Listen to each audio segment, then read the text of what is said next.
জুলাই আগস্টের ছাত্র জনতার বিদ্রোহের মধ্য দিয়ে, গণঅভ্যুত্থানের মধ্য দিয়ে আমরা আবার এই গণতন্ত্রকে ফিরে পাওয়ার সুযোগ ফিরে পেয়েছি।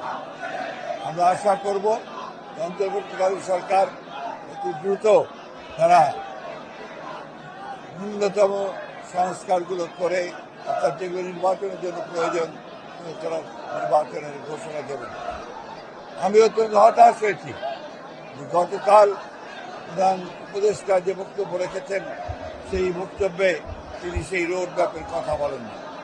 আমরা হতাশ হয়েছি যে তার বক্তব্যের মধ্যে তিনি স্বাধীনতার ঘোষক শহীদ প্রেসিডেন্ট জিয়া রহমান বীর মুক্তিযোদ্ধা বীর উত্তমের নাম একবার উচ্চারণ করেন, অথচ এটাই ছিল ইতিহাস।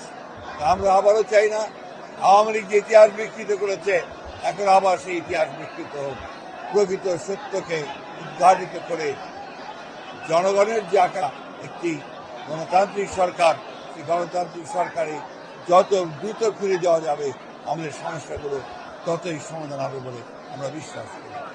আজকের এই দিনে আমাদের দলের পক্ষ থেকে, আমাদের দলের চেয়ারপারসন দেশনেত্রী বেগম খালেদার পক্ষ থেকে, ভারপ্রাপ্ত চেয়ারম্যান ডক্টর তারেক রহমানের পক্ষ থেকে আমরা গোটা জাতিকে শুভেচ্ছা জানাচ্ছি, অভিনন্দন জানাচ্ছি এবং প্রত্যাশা করছি অতি শীঘ্রই আমরা আমাদের কাঙ্ক্ষিত গণতন্ত্র ফিরে পাব।